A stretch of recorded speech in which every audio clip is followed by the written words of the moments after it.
passer maintenant à les opérations sur les mononcles qui impliquent les lois des exposants. Donc, je vais prendre un exemple ici. 2a au carré, tout ça à la 3.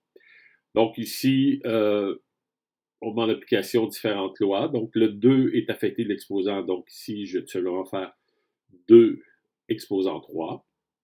Puis après ça, j'ai a exposant 2. Tout ça est affecté de l'exposant 3. Donc, si on regarde tout ça, ça va me donner 2 exposant 3. Je vais mettre un 8. 2 fois 2, 4 fois 2, 8. A exposant 2 fois 3. Et on poursuit ici notre développement. 8 exposant 2 fois 3, ça fait 6. A exposant 6. Bon, l'erreur que les gens font, ils vont faire la somme ici, mais ici, c'est une puissance d'une puissance. Donc, on doit multiplier les exposants. Donc, c'était un exemple relativement direct, simple. On va faire un autre exemple pour améliorer notre efficacité là, sur ce genre de problème-là. Alors, ici, j'ai mis une racine carrée. On a vu tantôt que A exposant une demi est égal à la racine carrée de A. Donc, on a vu ça. Donc, ici, on va le faire à l'inverse. Donc, la racine carrée de 25, on sait que c'est 5. Donc, ça va. Le x4, lui, on sait que c'est exposant une demi. Donc, je vais faire puissance d'une puissance. Donc, je vais faire 5 x4 fois une demi, qui va devenir 2. Donc, ça fait 5 x exposant 2. Donc, je viens de faire ici mon opération sur le monombre en utilisant les lois des exposants. Un autre exemple. En fait, on va prendre tout. Ici, j'avais quand même des exemples relativement simples. Ça peut devenir très complexe. On appelle ça des opérations mixtes sur les monombres. Donc, ça implique toutes les règles que vous pouvez utiliser. Là, c'est comme la conclusion, si on veut, pour les monombres, de mettre en application tous les règlements de manipulation possibles. Donc, je vais y aller avec un premier exemple. Donc, ici, je regarde les coefficients 36 et 12, ils sont divisés. Donc, ici, c'est rapide. 36 divisé par 12, on va tout de suite mettre 3. Donc, 3 fois 12, ça fait 36. Donc, ici, j'ai fait l'opération sur mes coefficients.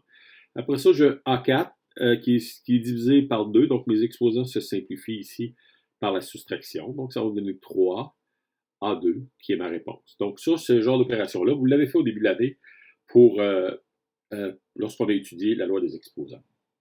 On va faire un autre exemple. Évidemment, je vais complexifier ça un petit peu. Donc, ici, on n'a aucune addition là-dedans. Là. C'est tout multiplié. Il y a une petite division par 4. Tu as des exposants, tu as des variables, mais tout est multiplié. Donc, tout ça là, pourrait être mis, changé d'ordre, parce qu'on n'a pas, on a juste un terme dans tout ça. Là. OK? Donc, plusieurs facteurs, mais un terme. Donc, je vais juste changer l'ordre des choses. Je vais dire, bon, le coefficient de 5, j'ai 20. Le 20 il va être multiplié par le 5, donc je vais tout mettre mes facteurs là, sans variable au départ, et le tout est divisé par 4. Donc, je vais amener ça comme ça tout de suite. Après ça, j'ai un A5, j'ai un A2, donc je vais le mettre tout de suite comme ça. Il y a tout autre A? Non. J'ai un B3, c'est comme j'ai dit tantôt, c'est tout multiplié. Donc, l'ordre n'a pas d'importance, mais je les mets en ordre alphabétique, B2. Donc, maintenant, j'ai fait un petit peu de ménage dans ma relation. Il me reste juste à faire le calcul ici. 20 fois 5, ça fait 100. Divisé par 4, ça fait 25. Donc ici, je vais avoir 25. Maintenant, ici, j'ai le produit de puissance de même base, A. Donc ça va faire A 5 plus 2. Évidemment, je mets tous les détails qui viennent en lien avec les lois. Puis ici, c'est 3 plus 2.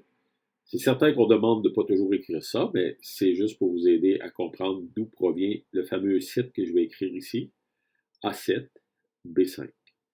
Donc, on vient de faire ici, on vient de réduire, OK, cette expression-là en appliquant un maximum d'opérations pour faire en sorte que maintenant, on ne peut plus réduire plus que ça. On va faire un autre exemple. L'exemple qu'on va faire, bon, évidemment, ici, c'est un peu la même chose. On fait attention ici, j'ai un moins, mais le moins n'a rien à voir qu'une soustraction parce que c'est le moins de ce coefficient ici, là, du x devant le grec. Mais ça ici, il n'est pas nécessairement attaché au grec, parce qu'ils sont tous en multiplication. En bout de ligne, la chose que je peux régler tout de suite, c'est le signe moins. Il n'est pas au carré rien, donc il est tout seul.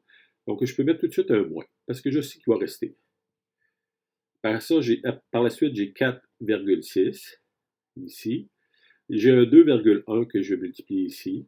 Après ça, j'ai un 6,3.